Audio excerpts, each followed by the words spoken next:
what's up? Happy April. Somehow another month has already gone by. I don't know where the time's going. But I'm back to talk about everything that I read, watched, and listened to in March. So let's just get right into it. Starting off with books.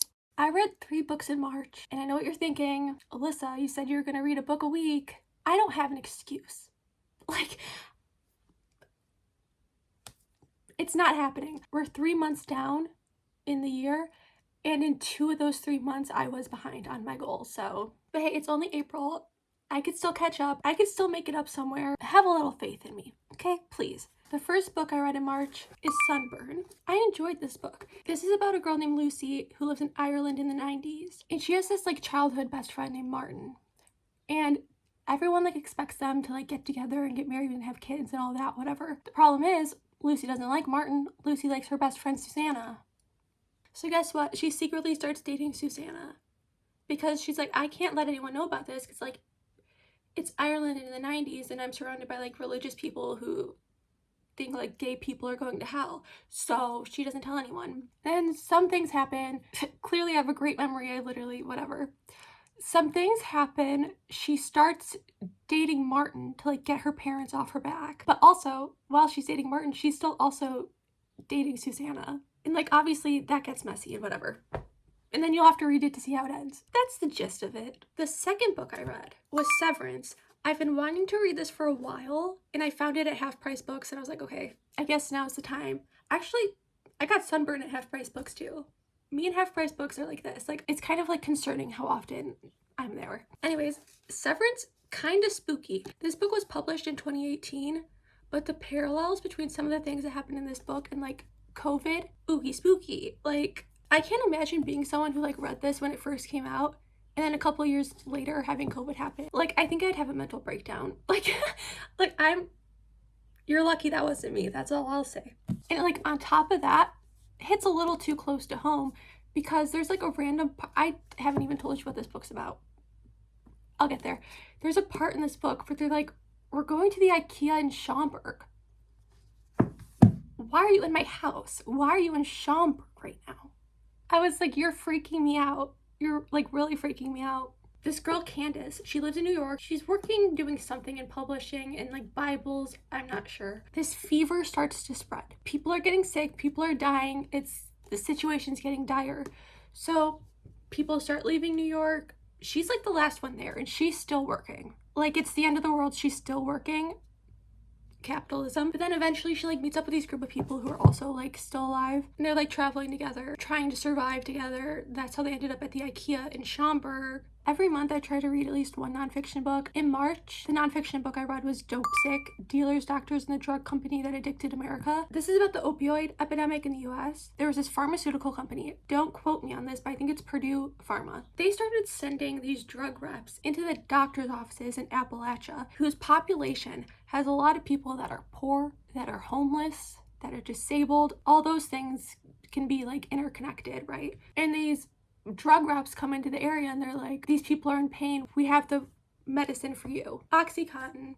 And that's obviously addictive. So we're getting all these poor people addicted to opioids on top of all the issues that they're already facing, right? So all these people are addicted. If they can get this prescribed to them, they have to find other ways to do it. And then eventually that leads to them doing heroin because it's cheaper and more accessible. So there's all these people in this rural area who are addicted to opioids. They're either going to jail for dealing drugs, doing drugs, something stealing to get money, to buy drugs, or they're overdosing and dying. And all these people are we have to do something. Try to take it to court. Guess what? They're not winning. The drug company's why are we going to take this pain medicine away from people who need it just because you have no self-control? Essentially, that's what they're saying. So yeah, it's kind of how the opioid epidemic started, and also focuses on the people and the families affected and have lost people. Next up, we have movies and TV. Guys, I hate to break it to you, not looking good for me in this category either. I'm trying to watch more movies because I'm one of those people who've never seen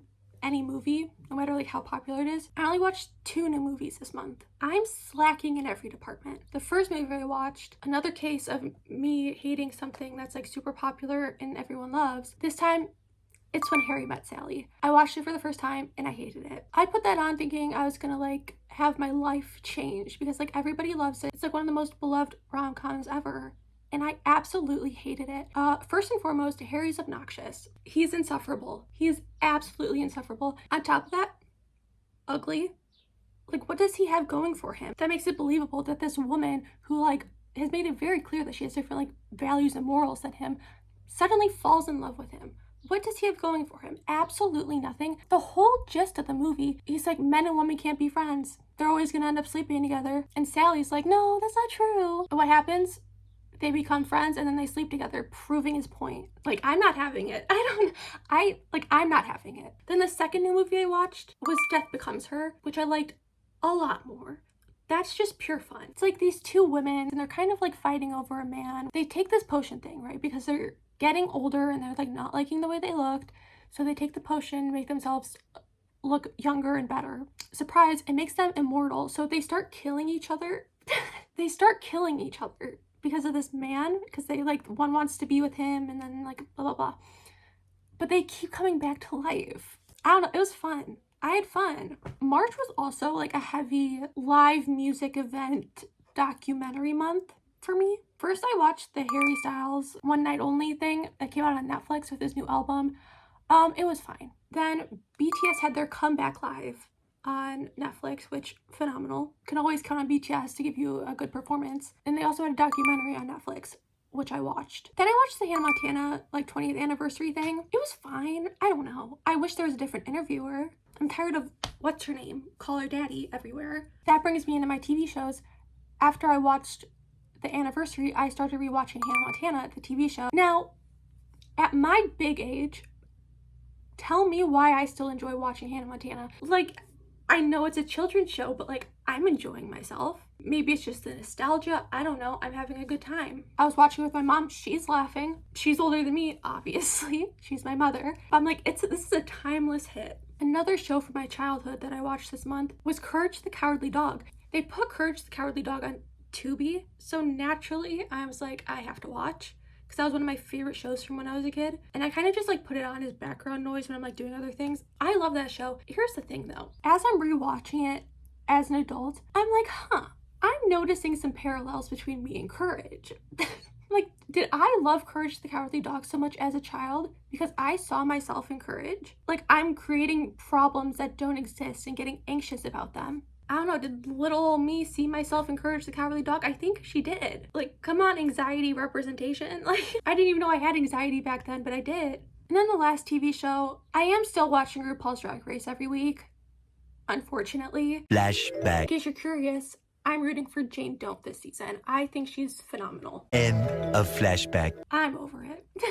Last but not least, let's talk about music. Starting with the new releases, let's address the elephant in the room first. BTS dropped a new album. And when I tell you I have not listened to anything other than this album for the past 3 weeks, that's not an exaggeration. It has taken over my Spotify, it has taken over my life, but that was expected. Like, I'm not normal about BTS. I made an entire video talking about the new album and going into every song if you're interested in seeing my thoughts. I think my favorite song off the album is still Like Animals though. At the moment, that's my favorite. Obviously, Harry Styles' new album, Kiss All the Time, Disco Occasionally came out. I also made an entire video on that one if you want to hear my thoughts. My favorite song from that album is Dance No More. Then Hot and Freddy's new album came out. My favorite song from their album is Femme Hysteria. And then last for the albums, Ray released her new album. My favorite song from that album is probably The What's Up Shakespeare. That's what it is right now. I don't know. A phenomenal album. The whole thing is just like so theatrical and I love it. Some new single releases I've been loving. Kerosene by The Warning, Noise by Ivory, Where Do We Go by Ira Star, Cruel World by Holly Humberstone, Leak It by Flo, BRB by The Tulips, How to Cry by Ratbag, Trucks by Blue Diner, Say It by Sake by the Water, and All I Did Was Dream of You by Beepa Doobie and the Marias. I always like to include some old releases that I've been loving, but honestly, in March there's really nothing notable. I don't really think I've had anything older on repeat. It's mainly been newer releases. But as you know, and I'm gonna sound like a broken record because I say this every single video, I'm on my physical media collecting journey and I did get some new CDs. As you know, I listen to CDs in my car. I have a CD player. You can't see it. Right there, I have a CD player. I listen to CDs all the time. Let me show you my new CDs I've been listening to. New CDs. First, I went to an antique store and they had CDs there for $1. I could not pass them up. I had to get a few. First, Survivor, Destiny's Child, Tragic Kingdom, No Doubt, and The Miseducation of Lauryn Hill. $1 each. Can you believe it? And I also bought myself one new CD. I finally bought Everyone's a Star by 5 Seconds of Summer. This was one of my favorite albums last year. I'm still obsessed with it. I still listen to it all the time. I needed a physical copy to listen to in my car. And I finally bought myself one. So, and that's it. That's everything I read, watched, and listened to in March. Let me know what you were into this past month, what you've been loving. But yeah, that's all I have for you. So I'll see you next time. Bye!